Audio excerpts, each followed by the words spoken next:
Assalamualaikum warahmatullahi wabarakatuh. Bismillah, alhamdulillah, la hawla wa la quwata illa billah. Allahumma sholli wa sallim ala sayyidina Muhammad ibni Abdillah, ma ba'du. Kepada segenap mahasiswa yang dirahmati Allah, alhamdulillah, kita semoga dalam keadaan sehat walafiat. Semoga pertemuan ini senantiasa membawa barokah bagi kita semuanya.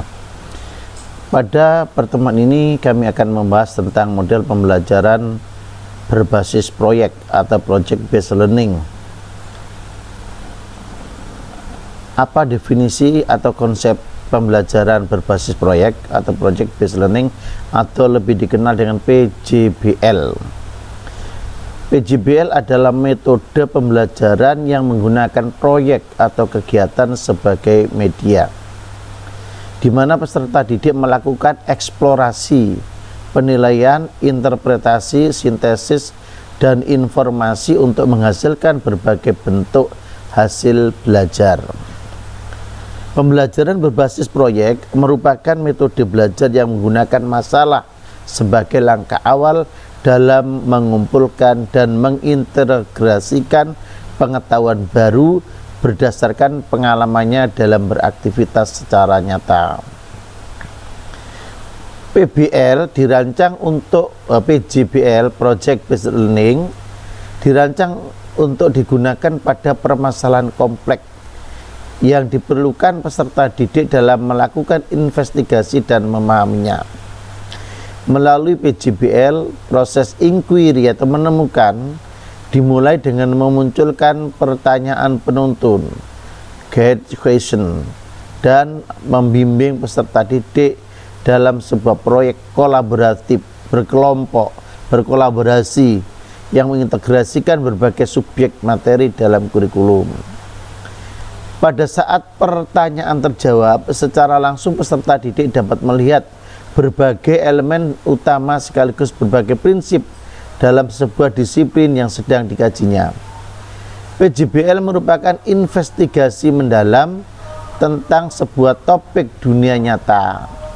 Hal ini akan berharga bagi atensi dan usaha peserta didik. Ada beberapa keuntungan pembelajaran berbasis proyek.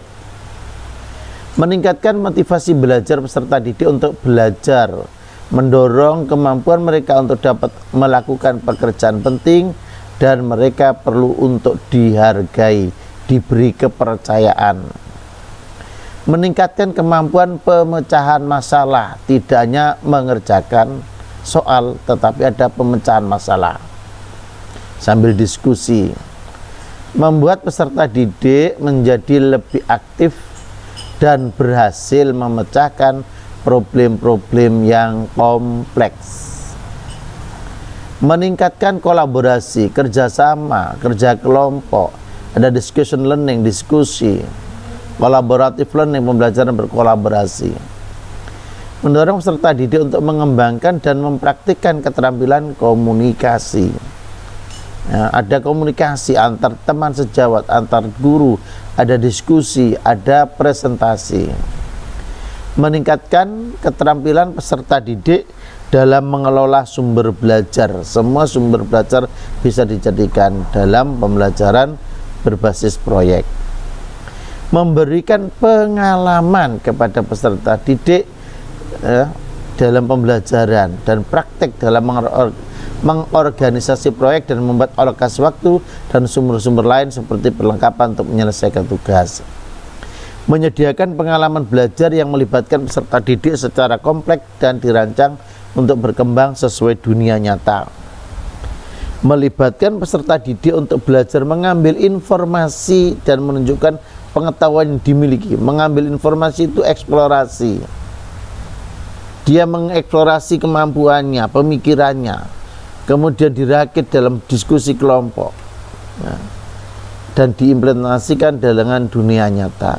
Membuat suasana belajar menjadi menyenangkan sehingga peserta didik maupun pendidik menikmati proses pembelajaran. Memang ada kelemahannya, memerlukan banyak waktu untuk menyelesaikan masalah, membutuhkan biaya yang cukup karena ada penelitian, ya. Banyak pendidik yang merasa nyaman dengan kelas tradisional, di mana instruktur memegang peran utama di kelas. Banyak pendidik yang merasa nyaman daripada repot-repot, lebih baik gini aja. Nah, banyaknya peralatan yang harus disediakan ketika sedang berhadapan dengan tugas proyek. Peserta didik yang memiliki kelemahan dalam percobaan dan mengumpulkan informasi akan mengalami kesulitan, tetapi ini sebenarnya bisa dibimbing oleh gurunya. Ada kemungkinan peserta didik yang kurang aktif dalam kerja kelompok, mungkin ada yang sebagian seperti semut di atas nasi yang sedang dibawa oleh teman-temannya. Ketika taufik yang diberikan kepada masing-masing kelompok berbeda, dikhawatirkan peserta didik tidak memahami topik secara keseluruhan. Nah, inilah langkah-langkah operasionalnya. Ada penentuan pertanyaan mendasar, menyusun perencanaan proyek, menyusun jadwal, monitoring, menguji hasil, mengevaluasi pengalaman. Nah, adapun sistem penilaiannya merupakan kegiatan penilaian terhadap suatu tugas yang harus diselesaikan dalam waktu tertentu. Ada tugas proyek yang ditunjukkan kepada siswa dan akan dinilai. Tugas tersebut berupa investigasi sejak dari perencanaan, pengumpulan data, pengorganisasian, pengolahan, dan penyajian data. Penilaian proyek dapat digunakan untuk mengetahui pemahaman, kemampuan mengaplikasikan, kemampuan penyelidikan, dan kemampuan menginformasikan peserta didik pada mata pelajaran secara jelas. Nah, ada banyak 3 hal yang perlu dibandingkan dalam penilaian: kemampuan pengelolaan, kemudian relevansinya, dan keasliannya.